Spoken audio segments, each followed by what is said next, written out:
We need people to know what the science says about the solutions. It feels wrong. It's counterintuitive, yeah. Right? I'm so bright, I should be able to beat the market. Like, dude, you can't. Erik Angner is a PhD economist, philosopher, and author of How Economics Can Save the World. Does economics truly hold the answers to the world's biggest problems, including, of course, how to build wealth?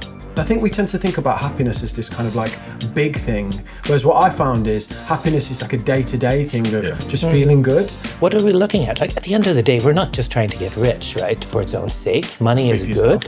Not sure you're on the right podcast. Audience are going to be like, well. I want to start today's conversation, if we can, with a joke, just to frame things a little bit. If you know the answer, please pretend you don't, because, you know, my ego needs this. But yeah, how many economists does it take to screw in a light bulb? I have no idea. Okay, so you do, don't you? The answer is none, because if it needed screwing in, the market would have done it anyway. You got a joke? I've got a joke. Go on, he's got a joke. Did you hear about the trained professionals who are paid to guess wrong? No idea. No, I never did. They're called economists. Put them. That's not a joke, mate. That's just you digging the guest out. That's not a joke. I did a quick little Google search on this at some point, and there appear to be more jokes about economists than there are about lawyers. This is the point. So the reason we started with a joke is because, put it mildly, the field of economics and economists is often seen as a joke by the public. Yeah, people I think most people roll their eyes and think these guys just get things wrong all the time and guess. You wrote an article the other day that was wonderful, where you compared cake to science. And it's Is It Cake, that TV show where can people guess from a distance? And they find it hard to guess if it's cake from a distance. And you talk about people having distance from science and then trying to comment on it. Do you think economics is proper science, like chemistry, physics, biology? So economics has a terrible track record in certain ways, right? And it has a definite PR problem. But yeah, I think it's science. It's science in the sense that it's a systematic endeavor to figure things out, to figure out what the facts are, what the causes are, and how we can fix things. Now, the thing about science, and this is something that people get confused about, is that the answers aren't always true, right? Science messes up. What science means is you go about studying the world in a way that's systematic and that gives you evidence for belief. Sometimes we go wrong, but on the whole, we're more often right than wrong. And that's why you should trust the science that we have. You say in the book that economics is too important to be left to the economists. What do you mean by that? The point about that is that economics is ultimately about building a better world and helping us live better lives. Now, economics itself can't tell us what those goals are. Like, what does it mean to you to live a good life? What does it mean to you to live in a sensible community, in a good country, you know, in a world that you're proud to leave to your kids and so on? Those are not questions that economics is well suited to address, right? Those questions we have to address by means of philosophical reflection, you know, community input, stakeholder conversations, and so on. And that's the extent to which, or that's the sense in which we shouldn't trust the economist. But once we have an idea of where we want to go, what sort of lives we want to live, the economists can tell us how to best get there. So once we've defined the place we want to go, the economists can go, okay, this is the best way to get there. Yeah. What are we looking at? Like, at the end of the day, we're not just trying to get rich, right, for its own sake. Money is good. Not sure you're on the right podcast. Audience are going to be like, Well, we are watching Making Money for a reason. What do you want to be rich? Like, maybe you want a nicer house. Maybe you want more spare time. Like, maybe you want your friends to look up at you. Maybe T would look up to you more if you had more money. What do I know, right? Yeah. But money is a means to an end. And what is that end? Well, that's not like totally obvious. This is what philosophers have been doing. Like, in a certain way, the answer to that question is what philosophers have been struggling with for like 2,500 years straight in the Western tradition alone. And these are not questions that we should leave to like civil servants, professional economists, and so on, right? That would be a mistake. But once you know what sort of life you want to live and what sort of community you want to be part of, well, then you can turn to the economists and you can say, hey, how do we get from here to there? Yeah, I think the key thing to understand is the science is not just about money. And I think most people think economics is about money, whereas what you're saying is actually this might be a vehicle to save the world. Yeah. You know, the book. That's I'm it. going to hold that up. So there's... Go on. Yeah, so there's a widespread perception that economics is about like finances and investments and stock markets and things, and it's true that economics is about that, but it isn't just about that. Like, it's also about how we make choices in an everyday context, how we spend our time, how we decide how to raise our children, what sort of transport solutions we opt for, and so on. Like, economics is about choices at a fundamental level, and that includes like all the choices related to human welfare and dignity. Do you ever get kind of despondent about the size of the problems that you're trying to talk about within the book? Yeah, I do. So the book is about the big challenges, right? And that includes climate change and poverty and unhappiness and whatever. And it's impossible, I think, as a human being, as a parent, whatever, somebody who cares about other people, to look at these problems and not say, wow, how are we going to fix this? At the same time, I think it's really important not to only talk about the size of the problem, but to also spend time discussing like what we can do about these things. Because part of the point is that if you look at what the scientists tell us, they tell us not just like where the problem came from, how large it is, and so on, but they also tell us like how to fix them. Economics has always been like policy-oriented, solutions-oriented. Like every economics paper effectively ends with a passage about like policy applications. How are we going to use this to build a better world and whatever? And sort of shockingly, whichever big problem you pick, people will have worked on that. And not only will they have studied the problem, they will also have suggested solutions. Might they fail? Of course they might fail, right? There are no magic wands or silver bullets around. But the point is that we have a scientific approach to like solving basically all of these problems. And I wish that we talked a little more about that and a little less, frankly, about how large the problem is. Because we need to be forward-looking, right? We need to think about not just like what mess we're in, but like how we get out of it and how we build a world that's like better than the one we started with. How engaged are policymakers in the research of economists and implementing the solutions that they put forward? Well, it's kind of limited. So after publishing the book, I've had the opportunity to meet like a great number of active politicians. And my sense is that, at least the ones I've met, right, it's a biased sample, people are really concerned with like fixing problems and finding solutions to them. But then, of course, politicians are limited. Like they can't propose any old suggestion just because it happens to be a good suggestion. They have to be mindful of like the voters and the donors and so on. So one sort of important insight here is that like fixing these problems isn't the sort of thing that can be done by one agent or stakeholder alone. We have to figure out a way to move in unison. Like these are social dilemmas. So politicians need to act, and they could do a lot more about all of these problems, right? But voters need to be on board as well. And so there's a scientific literacy problem. Like we need people to know what the science says about the solutions so that people can voice those ideas to their politicians, so that politicians know that this is something I can do without committing political suicide. I know you guys are into financial literacy big time, and this is like, in the extension, this is what literacy is about. It's about just jointly building a better world for ourselves and for our children. I think one of the key problems is we point at the wrong problems because they grab headlines and they get votes. So people aren't even aware of what the real issues are. It's more, this thing over here, or the small boats, that's the problem, please. I mean, there's so much like active disinformation, right? People wake up in the morning, they look around, they feel a little queasy about the state of the world, and then like some jackass will show up and say it's the immigrants' fault, right? Or, it's people different from you, or the people who aren't like Christians or whatever. And that's like active disinformation, right? That's actively trying to confuse and delude people, which is a terrible shame. I don't know what to do about that problem other than trying to present like an opposite narrative, a narrative that's based not in like somebody's feeling in the pit of their stomach, but rather, actual scientific research. Next chapter in the next edition is how can economics fix disinformation? That's a huge topic, right? There's a ton of research on disinformation, and it's really hard because the people who do it are good at it. And then there's this idea that it takes an order of magnitude more effort to fix a problem, right, than to generate it, to dismiss bullshit, compared to generating it. So we're up against a big problem. Yeah. Let's go into some of the chapters. I want to start with chapter 8, which was about how to get rich because of the context of the podcast. First of all, I just want to say sorry that your dad passed away. It was relatively recently. It was during the COVID period as well, wasn't it? Yeah, that's right. Yeah. But you start the chapter by framing your father as an individual, a hyper-intelligent individual, and then his personal finances. What do you think your father's life and kind of financial journey can teach us about how people approach finances? So I'll tell you the story in just a broad outline. So he was an unbelievably accomplished professional. He was a fighter jet pilot, an experimental test pilot, and ultimately the chief engineer for a fighter jet project. So he flew the plane and he was the chief engineer for it. And he did this until the end of his career when he retired happily. So he was very accomplished, was very highly educated, very bright. But after he passed away, I was in charge of his estate and I looked at his investments, and he'd invested in like effectively 3 stocks, like something in telecommunications, some car stock, some whatever it was, whatever.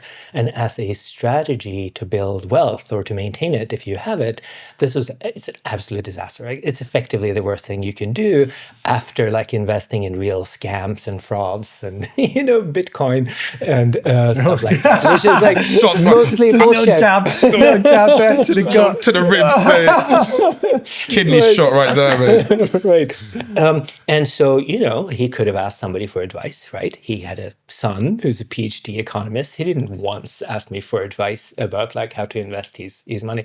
Like he did fine. He made plenty of money, right? He wasn't poor, but he could have done so much better if he'd been just a little bit wiser about that. And looking into the literature on financial literacy and the obstacles to building wealth, I mean, what I found is that there's a lot of misinformation, a lot of sort of lack of literacy among people, even highly educated people. So there's a suggestion in the literature that like retired medical doctors are most vulnerable to sort of various financial scams and whatever, because they don't know as much as they think they know, right? They don't know that much about finances. Nowhere in their professional journey have they had to pick up, the basic financial literacy. And they're used to knowing stuff. They're used to people deferring to them. They're used to calling the shots and, having people follow their. So they go into like investing the way they went into the professional setting, the clinic or whatever, just doing whatever feels good. And in the clinic, they have training experience, right? There are feedback loops if you make like radical mistakes. But in investing, you might not realize that you're making massive mistakes. Like my dad did fine at the end of the day, he didn't lose everything, whatever. Some people lose everything, and it's not until that point that they realize, whoa, I should have done something different. And what's particularly sort of annoying about this thing is that if you don't know very much about investing, there is like effectively one right answer, right? And it's index funds. What you need to do if you don't know what you're doing, you've got a relatively long time horizon, is index funds. It's as safe as it can get. It gives you the payoff you can expect, and you don't need to think about it. In fact, you're better off not even looking at it. I think this is the hard thing for intelligent people. So my experience through my YouTube channel and then this podcast is that the more intelligent people are, the harder they find it to grasp that the best thing to do is really simple, because they operate in quite a highly competent, quite technical manner. So they think, well, if I'm a solicitor, a barrister, a PhD economist, investing must be super complicated as well, because it's taken me 7 years to be this good. And I know that the stakes over here are really high in terms of you can earn lots of money. And my view of the world of investing is Goldman Sachs and Wolf of Wall Street. And they, it seems quite like high octane and technical. So when you go, oh no, just buy the off the shelf ready meal version of an investment, and that's the best thing that anyone can do, they kind of think, no, that can't be right. It feels it's wrong. Counterintuitive. Right? I'm so bright. I should be able to beat the market. Like, dude, you can't. This raises the problem of overconfidence, which is something else I love to talk about, right? Where the finding is that overwhelmingly people are overconfident. Like we have a radically exaggerated picture of our own abilities and knowledge. And I was about to ask. I was like, is this just an investing or in all aspects of their life? All aspects. Oh yeah, that sounds like me. There are exceptions, like very easy questions, like if I ask you what your name is, right? You're going to know the answer to that. But overwhelmingly, everyone's like overconfident to some degree. And interestingly, like being highly educated is not not protective against overconfidence. In fact, being an expert isn't necessarily protective against overconfidence. What happens there is that when you study some domain, investing, for example, like you spend years in school, like you get your MBA, you work, you get experience. Over time, your confidence will build. Or if you're a medical doctor for decades, right, you'll become more and more confident in your abilities. But by and large, like your skill doesn't increase as fast as your confidence does.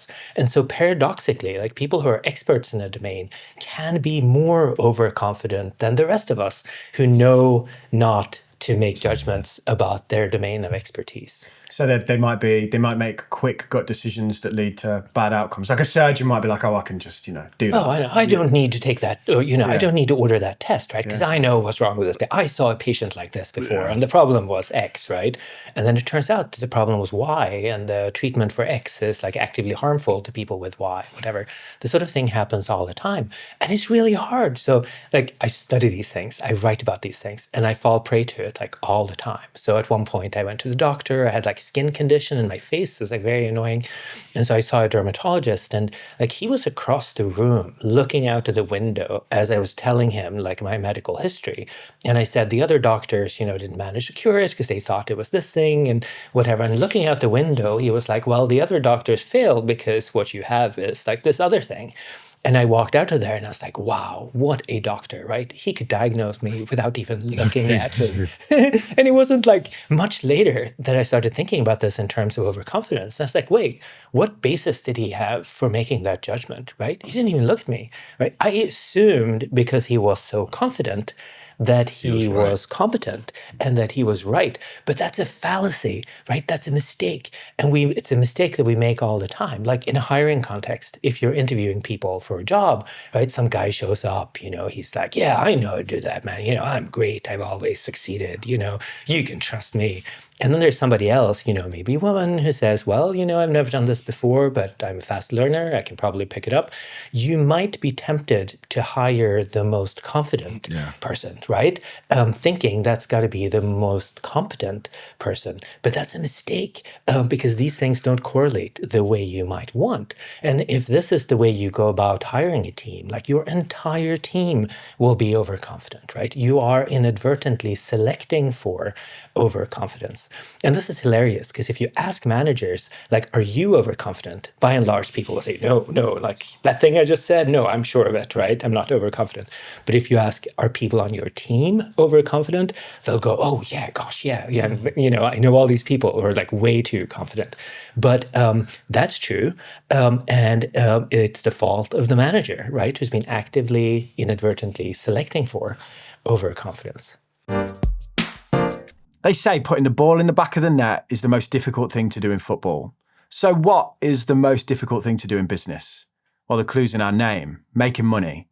It's really hard, especially in the current economic climate in this country. So I'm happy to announce an easy way for your business to make more money if you're running a small company, including as a sole trader, and that's by using our sponsor Tide. They offer an instant access saver account where new customers can get 4.07% AER variable on unlimited deposits until at least the 31st of March 2025. If you're interested in putting your hard-earned money to work inside of your business, then head to tide.co/savings. There's a link in the description for you. For full offer T's and C's and Tide's terms, visit tide.co/terms. Variable rates are correct as of the 7th of November 2024. So I want to come back to the index fund point that you mentioned there. You said that, you were pretty confident then, maybe overconfident in your statement that it's the best thing to do. Is this an economist's view? Yeah. So there's a challenge when you talk about financial literacy because there are twists to every story, right? And there are limitations to things. So what you need to do is that you need to convey like the central message, which is if you've got money to spare, you've got a relatively long time horizon, you can deal with ups and downs, like you have the stomach for downs as well as, ups. well, then overwhelmingly, like almost 100% of economists will say index funds is your best bet. But then there are some, limitations, right? One is, are you saving for the short term? Like, are you saving because you need a new car, like in the next 6 months or year or something? Well, then an index fund might not be the way to go, right? Because it might go down in the short term. Yeah.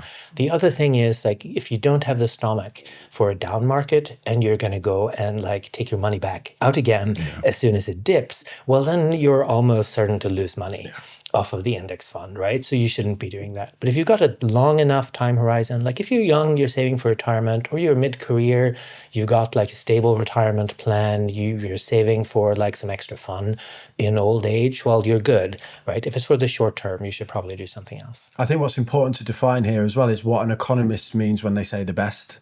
Because in your book, you made that distinction, and it isn't probably what people think. What I would consider the best would be the best performing, whereas you're not saying that, are you? Right. So there might be other outcomes, other investment vehicles that will give you or a person higher payoff, right? The problem is that before the fact, you can't tell what they are. Like after the fact, you can say, well, here are the funds that really appreciated over the relevant time frame. And you can say later on that what you should have done maybe was to invest in like whatever. All in NVIDIA. Yeah, exactly, right? The point is that ahead of time, you can't know what those options are. It's just like the lottery, right? After the fact, you know that the winning numbers were 18, 27, 73, whatever, right? After the fact, you can say what you should have done like last week. But last week, you couldn't have said what those numbers were going to be. And the same thing is true with investments, right? So after the fact, you will find that there were other funds that did better. But ahead of time, the best thing you can do is to invest in an index fund, which distributes risk in the right sort of way, and that gives you as good an outcome as you could possibly hope for. Is this on the margin thing that you refer to? Like, what does this term mean? So thinking on the margin is like one of the things that sort of characterize the economic way of thinking. And it's this idea that you should think in terms of the last unit. What are the benefits and costs of the last unit? So an illustration of that is like your last pound, whatever, in your pocket. What should you do with it? Well, if you're starving now and you haven't eaten all day, right, spending that money on food is probably a good idea, right? You're not going to be able to function if you don't eat something today. So if that's your last dollar, then the wise thing to do is to eat.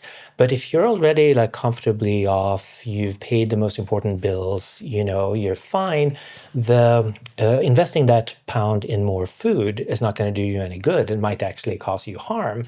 That pound is something you might invest in one of these index funds. And so the point here is that when you decide what to do with a quid, you can't just think about like a quid in general or the average quid or whatever. You have to think about the last one.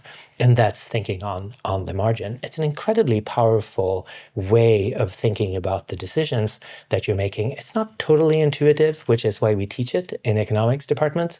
But once you've sort of acquired the way of reflecting, it becomes second nature and is really very helpful. So you're saying if you only had a pound and it was your last ever pound and you had to invest it, what would you do? And you would put it into an index fund because you know that the downside risk is not total. It's like it's not going to go to zero, but there's a good chance of it going long term. Whereas if you only had a pound, you wouldn't go and put it into Tesla because you think, well, there's risk there that it might underperform. Is that what you're saying? Yeah, so that sounds right. And it depends on like where you are, right? There are other exceptions. Like if you are in fact a professional investor, or if you have inside information, right? It would probably be illegal to trade on that information, but you could, right?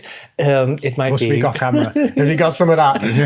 We'll talk about it later. I'm not telling you guys what to do, but right. So conditions change a little bit. So what's the best thing to do on the margin changes for me from one day to another, and it changes across people, right? So what might be best for you need not be best for me. I think the happiness idea, or the idea of happiness, is a good illustration of this as well. So when it comes to money and happiness, contrary to what people say, that money can't buy happiness, and whatever, economists who've studied this thing for literally 100 years now have always been agreed that you can buy happiness for money if you're poor. So if you don't have a whole lot of money, getting more cash is going to be good for your happiness level. There's never been any question about that. There's some question about what happens like when you become rich. So what's the marginal effect on your happiness of the last quid when you're affluent or rich? And there's been some disagreement. Right now, it seems as though happiness keeps increasing. So even if you're spectacularly rich, getting another quid does make you, like on the average, a little happier than you were before. Now, people look at this research and they say to themselves, or they say to each other, we should always try to be richer. We should all try to make more money.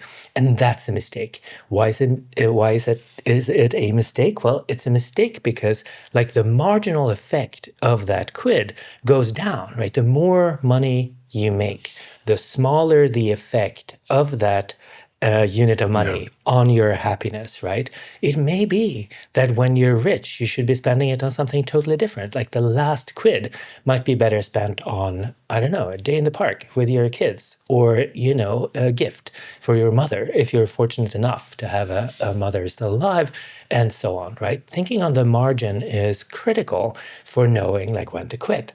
When should you stop making money? It's a weird thing to hear an economist say, maybe, right? But there is a point at which you should stop making money and spend your cash on other things. Well, we'll have to change the podcast to made the money then. We're still making it at the minute. And I think one thing is this habit of saving for a long period of time is also kind of not counterintuitive, but hard. And it battles the desire to live for today. Yeah. Do you have any kind of strategies or views as an economist of how people make that sacrifice for tomorrow? It is very hard. Like all these decisions that are good for future you involve like making sacrifices now, right? Foregoing indulgences, like putting money in a savings account, whatever. It hurts, right? It sucks to withhold all sorts of fun things you could do right now in the interest of the remote future, like or applying sunscreen, or practicing safe sex, or like saving for the future, or not overeating. All these things we do in the benefit or in the name of like some remote good. And there we're up against this like feature. I don't even want to call it a flaw. It's a feature of human nature, which is that we're like biased toward the present, right? We want our fun now, right? We discount the future. We want to indulge now. So there are a couple of strategies that economists have suggested that you can use to overcome this sort of bias. One thing you could do is to leverage social pressure. So you can gather with a group of friends. So you can say, hey, we're gonna, we all have these Fitbits or whatever. We're gonna commit to taking a certain number of steps every day, or we're gonna commit to saving a certain amount of money every week or every month, whatever. And that way you can get like short-term benefits, the approval of your friends, in the interest of a longer-term goal. Another thing you can do is to sort of couple the sacrifices with small indulgences. So this is called temptation bundling. And I feel like I like that. Temptation bundling. I feel like I've used that to good effect. Yeah. So I eat too much crap. That's one of the things I try to change. Like I go to work, I forget my lunch at home, I eat something at the cafeteria. It's kind of pricey, it's not very good, and it's definitely not good for me, right? Too much sodium. And so I try to encourage myself to bring more food from home, to bring my own lunches, even if they're boring, like the kids' leftovers from the night before or whatever. But then if I succeed, so if I bring decent, homemade food Monday through Thursday, I allow myself to go out for lunch on Friday. And then I try to go to a decent restaurant instead of like the cafeteria around the corner. So I might allow myself a poke bowl or something, still relatively healthy, but, kind of a little Really spendy. going mental there, aren't you? So the thing is like coupling the sacrifices that I have to make in order to, to fulfill some promise to myself. I can motivate myself by promising myself a short-term indulgence like this. Sometimes you can combine the one thing with the other. So Katie Milkman, the behavioral scientist, has written about this. She suggests like if you're into an audiobook, like if you really want to hear how the audiobook ends, like listen to it at the same time as you're on the treadmill or something, or listen to it at the same time as you're folding laundry or washing dishes or something. So sometimes you can even couple like the boring thing, you can do the fun thing and the boring thing like at the same time, and then like promise yourself yourself not to listen unless you're actively folding laundry. Or else you can do what I'm doing, like you try to do the right thing like 4 times, and then the 5th time you do something sort of a little more spendy. Now this can go wrong, right? The indulgence need not be like a trip to Thailand or something like a yoga excursion to Bali, right? Then you'd mess up. So a relatively small indulgence, and it can be very small. Like I will sometimes go to a vintage shop and buy like a funky tie, whatever. It's like in terms of climate effects, it's effectively 0. It doesn't cost very much. Like a vintage tie might cost like 5 quid, 10 quid maybe, right? But nonetheless, it makes me a little happy. I have something fresh to wear around my neck, whatever, something colorful on Zoom calls and whatever. Did you ever have trouble with discipline? Because you seem very like... Yes. Yeah. So did you used to just be spending, like very impulsive? So like the standard joke in my world, like again, don't tell anyone, is that people who go into decision making oftentimes do it because they know that they're kind of bad at it. And so paradoxically, like if you look at the people who study decision making, they tend to be worse than like the random guy on the street. And I guess I would like fall in that category. Yeah, I drink more than I should. I don't exercise as much as I should. I eat out too much. I should be saving more. And so I'm struggling with these things. And what I'm reporting are things that I've read about in the literature, things that seem supported by the evidence, and that I found worked in my life. The biggest thing that drives my happiness on a day-to-day basis that I've noticed recently that's changed is I signed up to these kind of like group cardio sessions that are really aggressive. You know, like they break you. And like at points I'm thinking like, why do I do this? But then within an hour of leaving, I'm in like the best mood, and it translates throughout the whole day. To the point where the days I don't go, I'm like craving to go because I want to feel happy. And like, I know like people say physical exercise, but I find this kind of these really like pushy ones. I don't know if it's the juxtaposition of you felt really bad then, so anything that isn't that is good. But it's like this kind of that's the lever in my life now that I pull on to like just it's like a drug. That sounds great. I mean, it sounds a little bit like pouring gravel in your shoe or something because it feels so good when you remove it, right? But part of it might be, so I don't know about you, but like many people I hang out with are prone to overthinking things. And, you know, we can't disconnect, right? You're in the middle of some challenge or something and you just can't stop thinking about it. And it sounds like the kind of cardio that you describe is a sort of thing where you're going to be in so much pain that there's no chance you're going to be thinking about index funds when you're in the middle of that. Is that your experience? I definitely agree with that. Like for me, I go to the gym quite a lot, but when I play basketball every Tuesday night in a league, and when I finish that, like I'm dripping with sweat, like, and I feel like so amazing. But I was ill a few weeks ago, me and my son, and so I couldn't take him to the park for a week, and he was just going crazy in the house because he was ill and he just wanted to go outside. And then I couldn't exercise or play basketball that week. And by the end of the week, I was like, I've just been sitting here on my computer for a week, feeling like death, and I'm really depressed and down. And then like on Monday we were all better, and me and him went to the park and we were both running around. I'm like, oh, I really missed this. So it's when I'm playing that basketball, when I'm in the gym, like it takes my mind off all the stress, job, work, kids, everything. It's just like quiet zone, and you don't have to think about anything. So yeah, it's very liberating, I think. It's fun to hear you talk about this because it's so much easier to see these effects in other people, right? If you have a kid and for some reason they can't go outside in the afternoon, they're going stir crazy, like you know exactly why, right? But you notice yourself, you've had too much coffee, like you can't quite sit still, you can't quite focus. Like can't sleep as well, can't sleep, all right? these You can't things. take a nap, you're too tired to work, but you're too alert to nap. Sleep, exactly. You might not notice or you might not see what the cause is. Mentally drained but not physically tired, like all these things. Right. And I mean I find so often I sit in front of my computer and I can't write. You know, I've got some sort of writer's block, whatever, and the screen goes black. So I know now I've been sitting here for 7 minutes. The screensaver's come on. Touching like a screen, a key, right? In those sorts of moments, the best thing for me anyway is like going for a walk or going to the gym or something. I'll keep thinking about the thing I'm thinking about, but it's so much more creative than just like sitting frustrated in front of the computer. Yeah, and it clicks then. You find that you take your mind off it. And I have these creative tasks where it's almost like, how do I link the end of the script to the start, and how the second narrative that I've got, how do I continue that through? And I find walking away and going to do something else, it just like lands in my head. It's like, there you go, there's the answer. And it's like, oh, I've been like beating the screen to try and get this out, and you walk away. And like you say, asking yourself the questions about happiness. I think we tend to think about happiness as this kind of like big thing, whereas what I found is happiness is like a day-to-day thing of just feeling good. And I actually think that sometimes I'll come down from my office to my studio at home. I've sat in front of a screen for 10 hours.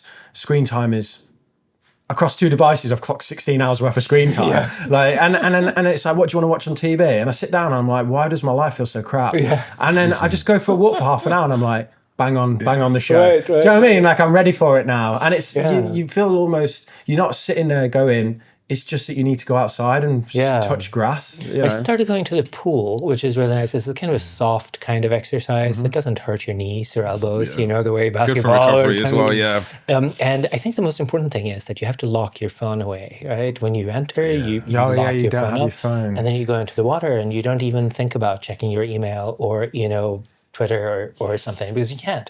And then you go sit in the sauna, maybe if there's a sauna afterwards, and it's a place where everyone's just sitting, right? Nobody has any electronics. Yeah. And it really forces you to disconnect.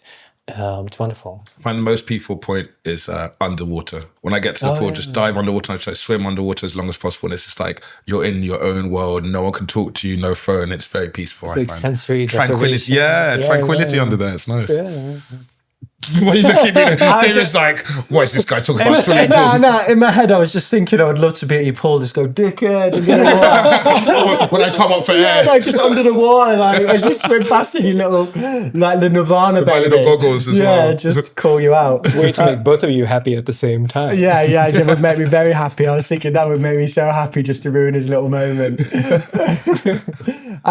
Can we talk about then consumption smoothing? Because I think this is another thing. So I did some research. One of the common things that people say when they come across my channel is, yeah, great, the information's great if you're 20, 30, but I'm 40 and I've not started saving. So I looked at studies that showed the fact that people can build significant retirement pots by saving later in life and optimizing for a smooth consumption over a lifeline. So that was my introduction to this.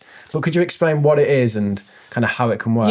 So let me just preface this by saying that that's sort of like the situation I was in. So I was in graduate school forever. I spent 10 years I got 2 PhDs, right? So on the average, I did just fine.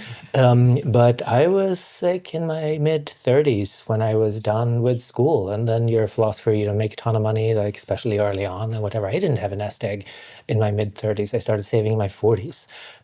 So that's not ideal, right? You're better off starting at 25 or whatever, right out of college. But that doesn't mean it's not doable. And even like relatively small amounts, relative to like what other people accumulate, can give you a certain padding, right? It's like a crash, what's it called? Like a crash...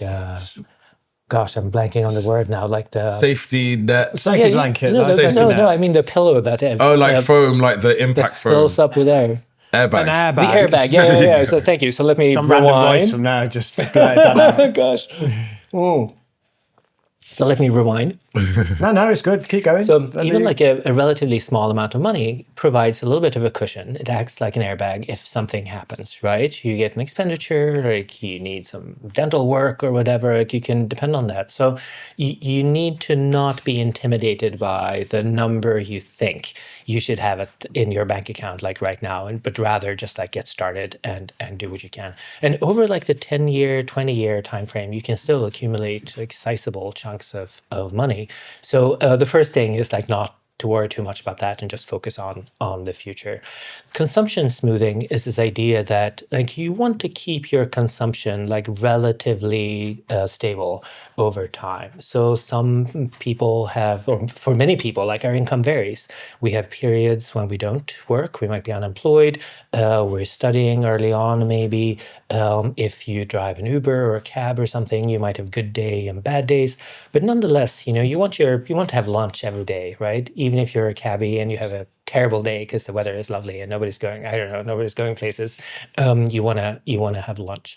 And so this gives you, like, normally I'm saying, try to save if you can, right? But this provides some basis for spending even if you don't have the money, like in the short term. You're a cabbie, you didn't make any money today, you still need to eat. The same idea applies over the course of the lifespan. So many economists will say that students should be maybe taking out bigger loans. Like if you're in a field, in an economy where you expect to do quite well in adulthood, it's fine to take on debt when you're young, right? Because that way you can smooth your consumption a little bit. For many people, middle age is relatively a time when you might struggle a little. If you have younger kids are like outrageously expensive, whatever. And then in later adulthood, before you retire, you might be relatively well off because by then maybe you've paid off the apartment you live in or whatever. And if that's true and you're confident of your future, you have some reason to borrow. So generally, the idea is to try to stay out of debt, try to save if you can, but there is good reason to borrow money. There is good reason to go into debt, given certain conditions. Yeah, they showed how the path of savings, the optimal path as they called it, and the way they framed optimal was about smoothing consumption, is not a linear 5%, 10%. It's actually early 20s, you save a high amount if you can, or, because you've not got responsibility. As soon as you have kids, it drops to near zero. And then when they leave, you rack it up to say 25%. So, this idea was actually that people in their 40s they've done it right in a way, and they might have lived their life in accordance with what is optimal from a consumption smoothing perspective. I think the mistake I've made throughout my life is I consistently am like, save everything now so one day you can just ball out your brain, and that means that in my 30s my savings rate is at 90%, and that's probably not optimal. Mine was more ball out every day and then save later. Yeah. We're trying to find a middle ground between the two of us right now. Awesome. Yeah, I'm right here in the middle. Right in the middle is where we need to be, the sweet spot. Yeah, no, but so you can save too much, right? I know of people who are like trying to save, as much as they possibly can and whatever. And, that might work for them, right? Maybe that's what they want. Some people do it for altruistic reasons because they want to have money to give away later on. And, I'm not telling them they shouldn't.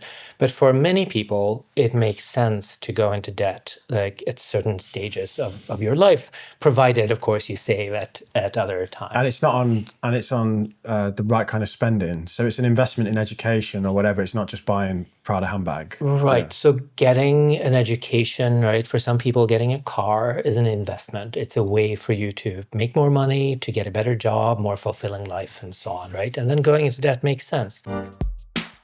There's nothing in business as important as trust. To be honest, my whole business is about trust. And that's why, if you're running a business, proving trust through your security programs like GDPR is as important as it gets. Vanta helps centralize program requirements and automate evidence collection for frameworks like SOC 2, ISO 27001 and more. So you save time and money and build customer trust. Plus with Vanta, you get continuous visibility into the state of your controls. Join more than 8,000 global companies like Flow Health, Synthesia and Alaka Bank, who trust Vanta to manage risk and prove security in real time. This is the new way to handle risk, governance and compliance. And you can get $1,000 off Vanta when you visit vanta.com/makingmoney. There's a link in the description for you. So there was a story in your book that I love that I want you to tell, that's going to help me transition to the next part of the conversation. It was about A&W Burger. Was it A&W Burger or their burger that they introduced in America? Can you explain what happened there, please? Yeah, so this is like a classic story in the marketing literature. So McDonald's has this product, the quarter pounder, right? It's a quarter of a pound of beef on a patty, and it's sold at a certain price. And then this competitor, like AW, came up and they're like, we're going to beat them at their own game. We're going to sell a burger at the same price, but it's going to be a third of a pound. And, just so everyone's on the same page, a third of a pound of meat is more than a quarter of a pound of meat. But this campaign totally flopped, right? It's a massive mistake, right? Nobody bought their burger. And they did a post-mortem afterwards to figure out how could this idea flop so badly? And the story is apparently that people thought 1/3 was less than 1/4 because 3 is less than 4. And these are like fractions you're supposed to learn in middle school, right? The burger people thought they knew what they were doing, but to people like intuitively who are not overthinking, right? It sounds like a worse deal than the one you get at McDonald's. And this is, there's so many insights here, right? But one is that people make mistakes that us educated folks, people in marketing and so on might not think is even possible, right? And when we try to sell things, we have to compensate for that. And then more broadly speaking, considering sort of financial literacy and so on, in this world, right, we're expected to make decisions that are pretty complicated, right? You mentioned mortgages, right, getting a credit card. There are, don't know how many credit card offers out there, right? And you're supposed to be able to pick which one is best for you. And the fact is that majorities of people around us don't have the financial literacy to make these sorts of decisions. In the case of a burger, it doesn't matter. Maybe the quarter pounder is even better for them than the third pounder, whatever, right? But if it's about a mortgage or like some scam or, a really shitty credit card offer or something, it can really hurt you and you can get into debt that you might never be able to get out of. So this is a major challenge, from a public health perspective, really, and from a financial literacy perspective. But it's really important to remember if you're in this space. But it speaks to the fact that people's ignorance makes them make poor decisions and they're not even aware of it. So how do you address an ignorance that you're not aware of? Yeah, and let me just say, first of all, that this isn't people's fault, right? We don't train kids to think in these terms. And we really should, in like maybe not primary school, right, before you get to the fractions. But once you've done the fractions, you could talk about this. Things like interest, inflation, right? This should be part of everyone's. Compounding. This should be part of everyone's training. And you need to get in early enough that you catch like 100% or near 100% of the population. Because even people who drop out of school quite early are going to have to make these decisions, right? In the world we're living, they can't avoid that. And so there's a major sort of outreach activity required here. The good news, and I always like to focus on the good news, is that there are strategies, there are educational programs, curricula that have been battle tested in randomized controlled trials and that have been found to work and that have sort of surprising external benefits too. So it turns out that if you train children to make wise financial decisions, their parents get better at it because the kids will come home and they'll say, hey, do you know about inflation? Do you want to know what I learned in school? And then the parents will learn about inflation and the teachers will be better at it. And so, you can think of this as targeting not just the individual student, but the entire community. And that could have huge effects on people's financial well-being. It's because the education feeds up, and I guess they have to sit down and do their homework, and they're like, "Oh, no." Yeah, it's like, Dad, can you help me with this? Yeah. Dad shows up, and he's like, "Whoa." Let me just get Google out real quick. Yeah. But what about an individual that has been through the education system and doesn't have kids? How do they address ignorances? And is there any way that they can change their behaviour, or once they've identified, okay, I don't know about this? How do I know that I need to? I mean, there are wonderful books out there and there are podcasts, like the one you guys are doing that, really help people along. But if I don't know that I don't have this critical skill, like how will I know to go, check it out? You're not going to look out there How to Measure What Burger's Bigger podcast unless you know. Do you know what I mean? Because in their head, they're just right. Right? Like, I wouldn't listen to that, right? That sounds silly. How could I not tell which burger is bigger? But, so many of us really should be listening to that. Yeah, I don't know. I mean, it seems to me that banks could do more. So gamification is something you can use, right? If you want to administer sort of educational programs or whatever, you can oftentimes set it up like a game. So Duolingo is a good example, like the app that teaches you languages, where you get like little notifications and little badges and rewards, and you can connect it to your friends. And so, like your friends are doing real great here. I'd better spend a few moments like to keep up my streak. That sort of gamification, that sort of process can be quite effective. And I could see banks delivering this, right? Every bank has a homepage, right? If you have a bank account, you go to the homepage probably every so often. There could be like little games there, play this game and get a discount on the next product, or, get an offer or something. That strikes me as like one way to do it. Because how do you reach people who don't see that they have a need? Like that's real hard. Yeah, I see it in my family all the time. I'll go around and I'll sit down with them and they'll talk about the fact that, their next goal is to sell their house that they've got now to get an even bigger house with even more debt, but they wouldn't invest because that's super risky. And I'm just like, to me, that's the complete opposite way of how I think about money. Right. And I'm not saying I'm right, but, they have a world view of money that they think property is the best way to get rich, right? Yeah, and they're not even investing in property. They're talking about their own home. Whereas I'm like, this is a liability because you're moving your debt figure up constantly. And right. What happens if you lose your job? And, oh no, jobs are secure. Being self-employed like you, Damien, that's risky. It's maybe, but hold on for a second. Yeah. So, I see that in my own family and I can have that conversation with them and I can even be who I am, which is, one of the most followed financial influencers in the UK, and they don't think I know what I'm on about. Yeah. They think, like, well, you're chatting crap, Damien. What Just would you be clear, do they ask you for advice? Or No, I mean, you've got a double PhD in economics and your dad wouldn't ask you for advice. No, they definitely, my mum did. My mum always used to tell me, nothing changed apart from a few 100,000 followers. So I'd have these conversations with my mum about financial, investing in index funds. You don't need to pay someone 5% to do it for you, Mum. I can show you in 5 minutes how to do exactly what they're doing. Buying a broad global. No, David, these are qualified professionals. Right. Okay, I got 200,000 followers. Tell me about them index funds. People need that social proof almost. I still remember the point where a colleague asked me, well, given that you work on well-being, like, will your family come to you for advice about well-being? And I was just literally speechless because it had never even occurred to me that somebody might come to me for advice about well-being. Mm-hmm. It's never happened. Like, it's never occurred to me to think that have they? Well, no. We have. We got you here. Yeah. It's weird though because in different professions, my mum's a doctor and I've literally until I wasn't a doctor, I never went to hospital. Anytime I split my lip or split my chin, she just sew me up. And anytime we're ill, we're like, Mum, what do we do? Anyone to this day, my aunts call, my cousins like, oh, can you ask your mum I've got this growth, or can you ask your mum I'm not feeling well?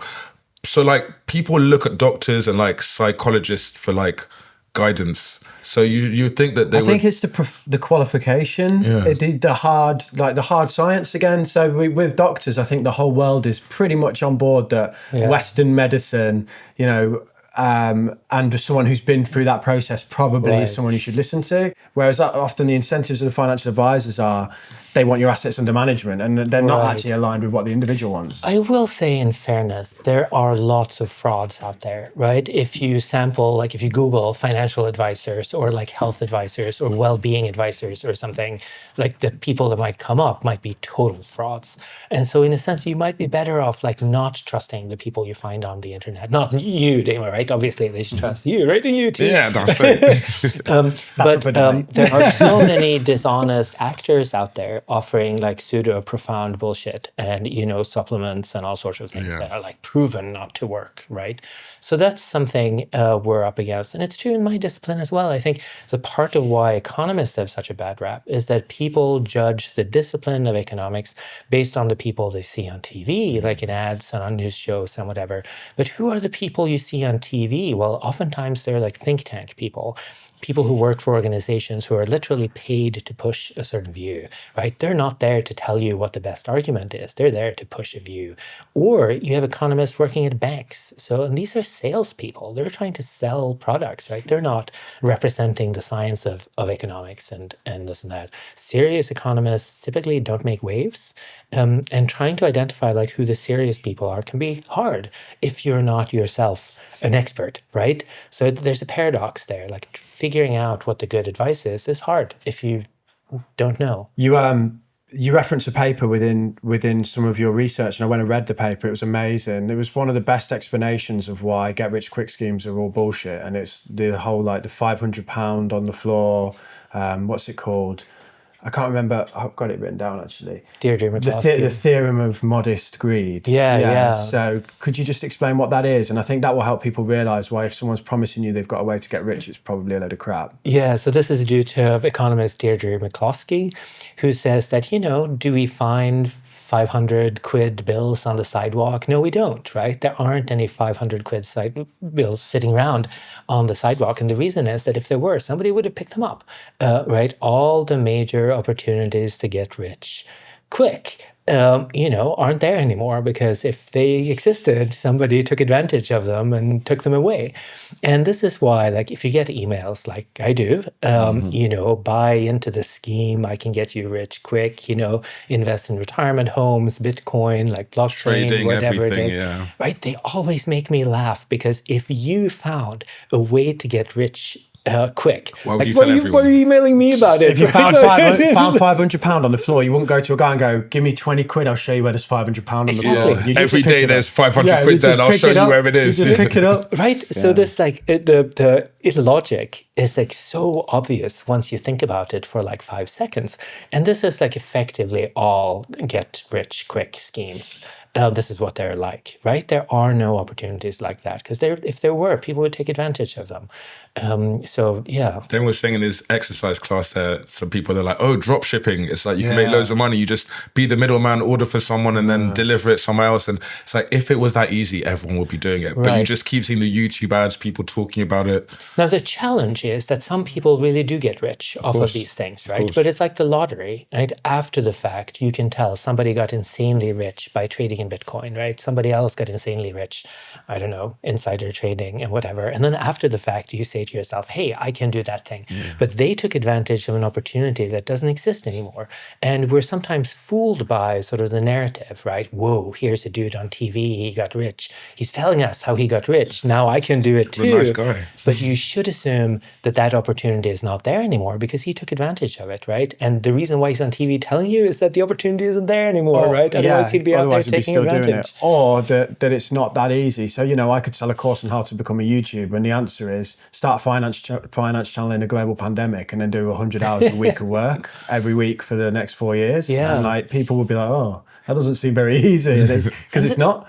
And be the lucky one that survives, because the hundreds of people that all started, I'm one of 5 that are still standing. Yeah. And I don't know why that is, and I can't bottle that, but buy my course, I'm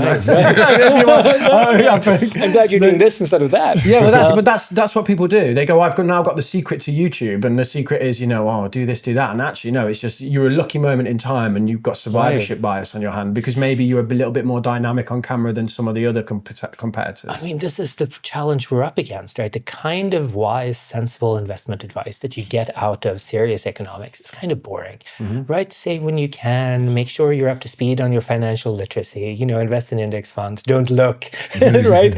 Don't touch the savings. It's kind of boring. Like, these narratives are so much more fun. Whoa, here's a guy, he doesn't look like much, but he made, he looks like he's homeless, but he made $1 million quid, doing something or other. And there's some guy in a swimming pool going, oh yeah, I trade and I make 100 grand a day. If you want to be like me, buy my course. And you're like, dude, stop it. Stop the lies.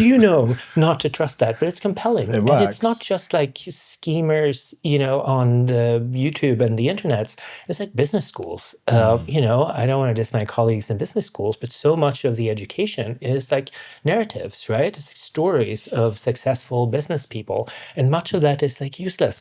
And it can be worse than useless. It can be actively harmful, because you hear stories, they're compelling. You think they're likely, right? They come to mind. So you think they're likely. This is how I'm going to get rich. And they're not. They're not representative at all. In fact, those people are there because they're not representative. Yeah, right? They're the survivor. You should study the 100 people who failed along the way, the people who didn't build the car, or the person who isn't Warren Buffett because they went Pepsi, not Coke, or something like that. What you need to do is study everyone who was once in the same situation and then follow them over time. But that means like 999 failures for every success story, right? Speaking of failures, can we move this on to raising kids now? Because I think I want to make sure that we touch on this, because I think it's something that relates to our audience, or will do one day. I know there's plenty of people that don't have kids, but I think it's a big question, especially because we all probably look at our parents and go, were they good parents? So you talk about what economics can teach us about raising kids. Have you got any, how do you think it applies when it's such a individual kind of art form, if that makes sense? Yeah, I think it applies precisely because it's a sort of like an individualized art form. So one thing that economists do and do well is interpret data, right? So economists aren't the only ones who know data, but that's one of the things that we do. And so we're pretty good at sort of looking at the studies that are out there to figure out what we know. Like certain things are kind of unambiguous, right? Putting a baby to sleep on its back, it reduces the chances of sudden infant death syndrome, which is horrible, right? So that's an unambiguously good thing to do. We know that from the data, right? But then economists can also say what we're ignorant of. There's a ton of things that parents will tell you to do, or that people will tell you to do, that we don't really have any good basis for. And that leads me to sort of the third thing that I think is important, which is that economics underscores the importance of values. So at the end of the day, what's good for you and your kid and your family will depend on your preferences, like, to some extent. Like we have the same preferences when it comes to keeping our kids alive, obviously, but then we have slightly different conditions and we have slightly different preferences. So if it comes to questions like, should we breastfeed or not? These are complex decisions that have sort of potentially long-term consequences. There's evidence to the effect that breastfed babies do better in the short term and in the long term. But then there are factors that might motivate not breastfeeding, right? And that includes like personal preference. And it includes like your employment conditions and things like that. So what economics can do, I think that's helpful, is that it can help you sort of integrate the data, the stuff that we have, like the evidence that's sort of incontrovertible that you need to act on, and the evidence that sort of, could go either way. And I think that's helpful because if you're a parent, especially if you're a woman, you'll be overwhelmed with people having opinions about your parenthood and your approach to parenting, right? It's insane how the moment somebody gets pregnant, right, their state and their activities becomes a matter of everyone's concern. Everyone's got an opinion. Complete strangers will tell you like how to live your life and how much to sleep and what to drink and what not to drink and whatever. And many people find this hard, right? Because there's so much judging. And it comes not just from like outsiders, it comes from other moms and dads. And this can be hard, right? You're made to feel inadequate, basically no matter what you do. But so what the evidence can say is that like you need to provide like a certain minimum of like love and care and attention and stimulation and food and, nutrition and water. Like, you need to get the basics done. That stuff is not like negotiable, right? If you want your child to develop properly. But then all the other stuff, like all the toys branded like Mr. Einstein and whatever, and sold with a promise of making your child brighter, utter and complete bullshit, right? There's nothing there that's gonna, benefit your kid any more than, I don't know, playing with pine cones or something like I did as a child. And that I think can be somewhat liberating, right? Okay, maybe you can't breastfeed. Well, fine, right? Your child isn't going to be at a disadvantage. They won't be stunted in their growth as a result of this, right? Maybe you have to work. You can't be home all the time. It's fine. It's fine. Kids do just fine spending their time with a grandparent or in, kindergarten or something like that, right? There's a lot of evidence that suggests that kids will be fine. That chapter was really cool. I think what I took from it most importantly was like parents need to lighten up because like you said, I think you said there was a bit when you and your partner read loads of different books on how to put your child to sleep. And then it says, if you don't do it this way, it's going to have these bad effects. And if you don't do it this way, and everyone's like so strong in their opinion. Like if you don't do this, there are negative consequences. Then you read one paper from an economist and it's like, they did a test to compare all the different experiments of putting your kid to sleep and they all pretty much worked. Like it didn't really make a difference. So when you become a parent, you become instantly aware of this like background radiation of judgment. Yeah. So we read all these books on like sleep training and whatever. And so many of the books will say like, you have to hold your child at all times, right? You can't put them down when they're crying. If they cry at night, you have to pick them up right away. And fine, right? Somebody genuinely thought that was true. It turns out not to be true, right? If you look at the data. But people won't just say that. They will also say that if you don't follow my advice, right? Your emotional response will be stunted. Your child's development will be limited. And this is horrifying stuff to hear if you're a new parent, especially if you're a first-time parent, right? The child comes home with you. They're as vulnerable as they will ever be, right? You have this responsibility that feels utterly overwhelming. And you have this background radiation of you're doing it wrong, you're going to hurt the kid, you're going to hurt yourself, right? It's terrifying. And so just looking at the data and seeing that there's no systematic evidence suggesting you have to do this, right? Your kid will be fine, right? If you're too frustrated, you're too tired, right? You can put the kid down, have a cup of coffee, walk around the room. It's fine. It's like with everything, information overload. For me, I see like all on Instagram, they're like, oh, do this with your kid. Don't do this with your kid. Don't do that. And you saw lots of books and it's just like so much information. You're like, who do I listen to? Like, I don't know if this is generational, but whenever I turn on like the Instagram machine or something, I get these like posts machine, I love that. saying like, stop doing this, you do this, like you leave your button undone, like stop doing this. Or they're always trying to tell you how to stop live your tying life. your tie like this. It's like, where does this come from? Like, why do people become so judgmental? Like, if people want to say, here's how I like to dress, you might want to dress this way too, fine. But the message seems to be like so often, stop doing the thing you're doing when what you're doing is mostly fine, right? Well, let's put it to test. We've got your daughter at the back of the room. So, and you and your partner are social scientists. Do you think it's made you better parents? Absolutely, yeah. Can you shout out from the back? Do you think you got good parents? That was like gun to the head. That was like a gun to the head answer. That was like a C plus. I'll give them a pass. I think kids don't realise they've got good parents until they become parents themselves. 100%. And then you're like, holy crap, this is hard. I don't know how my parents raised three because I'm struggling with one. Especially me. Yeah, I was a troublemaker when I was a kid, so I don't know how they got through three of us. I'll say it gets easier in part because you realize you have to relax a little. So we have three. So Iris in the background here has twin little sisters. And when you have more kids, you just can't give each and every one the kind of stimulation that you used to, right? But they're fine. Turns out they're fine. If we can now, just quickly, sorry, the biggest issue, let's leave it till last. To give you a couple of minutes Spin through it. You talk about climate change within the book, and how do you think economics can interact with climate change and help fix that issue?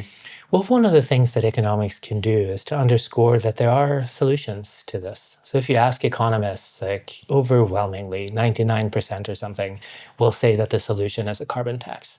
Basically, we have to tax the hell out of the people, the companies that cause the problem. There has to be a cost to, generating this kind of damage. And it's kind of interesting.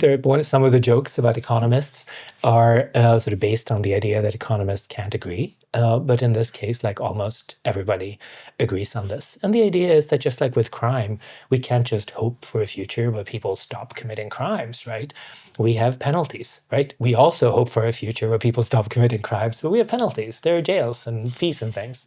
And the same thing is true here. If we're going to get the corporations to stop causing this problem, we have to make them pay. And then the suggestion that sort of US economists have pushed most effectively, I think, is that we take all that money coming in from these taxes and give it to you, and to you, I like that. and to the listener, right? And to everybody else. So everyone gets like their share of this. And the benefit of this is that everyone who doesn't, everyone with a small carbon footprint is going to come out better than they were before. Like, 'cause normally the fear is like, if we start penalizing people, we impose taxes and fees, it's going to hurt poor people more than anybody else, right? And, rich people will be fine, but poor people will be hurt. And so this is a way to sort of compensate for that. If you don't fly to Thailand every year for vacation, if you don't eat red meat, if your consumption is limited, whatever, then you're going to make money off of this scheme. If by contrast you own private jets and you have multiple homes and whatever, then you're going to pay a lot, right? But fine, there's a certain degree of fairness to this suggestion. And although we haven't tried carbon taxes sort of internationally or globally yet, they have been tested in specific places at specific times, and the effects are, surprisingly solid. There's a good chance, like this might fail. I don't want to be overconfident about this, right? But here's a suggestion that economists overwhelmingly can get behind, that the evidence says has a good chance of working. And what I like the most about this suggestion is that it's a sort of thing that should be able to garner widespread support.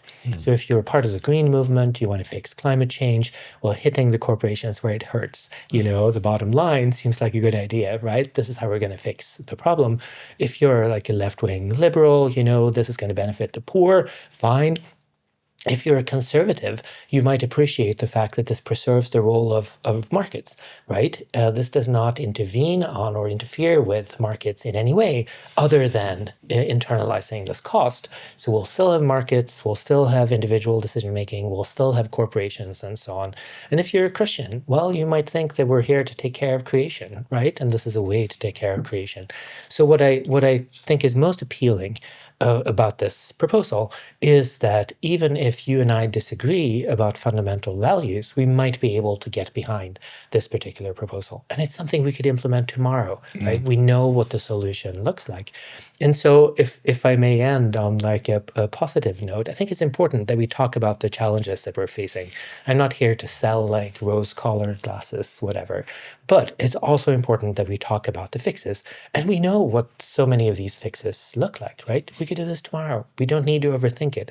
We could get going. And we're going to have to couple it with other things. It might not fix the entire problem. Some people might end up getting squeezed. We might have to take care of them, but we can do this. Yeah, sustainability then becomes a competitive advantage within the marketplace. So the businesses that are green don't pay the tax. I mean, I know we've got to finish, but one stat that I found. So Shell as an energy company from direct and indirect emissions puts out 57 million tons of CO2 a year. That doesn't include the use of their products. So that's just what it costs them to get their products out of the ground. The average UK home is 12.7. So Shell a year is 4.5 million average UK homes. So this is why we have to put it on the businesses because, an individual recycling their cardboard, right? It's going to take them 4.5 million lifetimes to do one Shell's year. No, that's not gonna fix it. I mean, that's good, right? We should all do what we can. It shows where there's big change that can happen there, though, by forcing them to stop that action, right? And then they'll start innovating and producing less carbon emissions, so they get taxed less as well. Yeah, and this is really important because people will sometimes say, well, what about businesses, right? Aren't they going to get hurt by this? What about like savings in oil stocks and whatever? Aren't they going to depreciate? And it's true that some businesses are going to hurt, right? The really bad ones. But there's an entire industry. There are entire industries out there that don't have a voice right now because they don't exist yet. There's like future generations of people who don't exist yet. Like all the companies that would flourish under a carbon tax, right? All the sustainable companies, all the green energy companies, right? They don't exist now because they're not profitable. But there are so many business people out there just chomping at the bit, right? It becomes an opportunity. Taxation drives, behavior. That's right. So if you tax it aggressively over here, you get a whole opportunity in terms of bottom line over there, right? And even some of like the legacy corporations. So I met the CEO of a major US airline, and they're like one of the most, they're one of the companies you might associate with, climate change the most, right? But what he was saying was that they're buying airplanes now that need to fly, that will fly for another 30, 40, maybe 50 years. So when they're investing now in airplanes, they're investing into a carbon-free future. They know that the transition is coming, right? So they may need to make decisions now that take that into account. They've already priced in the change. They know it's coming. What they want is consistency. They want politicians to say, listen, from here on out, there's going to be a carbon tax. It's going to be at this level, and then it's going to rise, at this rate over the course of like so many years so that they can plan. Even the airlines are already on board with this, right? We just need to, get on it. Is there anything economics can't fix or say? Yes. It's not going to fix your relationship, right? It's not going to get stains out of your clothing. But jokes aside, right? What it's not going to provide is like the values, right? The vision of a better world, the kind of world we want to live in, that we're proud of living in, that we want to leave for our kids, like what's a good life, to what extent we should pay attention to like dignity and justice and fairness and stuff like that. Those are not questions that we should leave to the economists. But having got that sorted out, right? Economics can help us fix most things because most problems have an economic aspect. You often need to combine it with like political science maybe, and sociology and psychology and what have you. But every major challenge has an economic aspect. And that's why economics is so useful no matter what problem you're concerned with. It can't fix Damien's hairline. There he is. I got a quick question for you. Are your finances in good shape? Is there anything that you might be missing? It can be a difficult question to answer this. So what we've done is we've put together a free financial health check to give you a rough gauge on where you're at, what you can improve and how. There's a link in the description if you want to give it a go.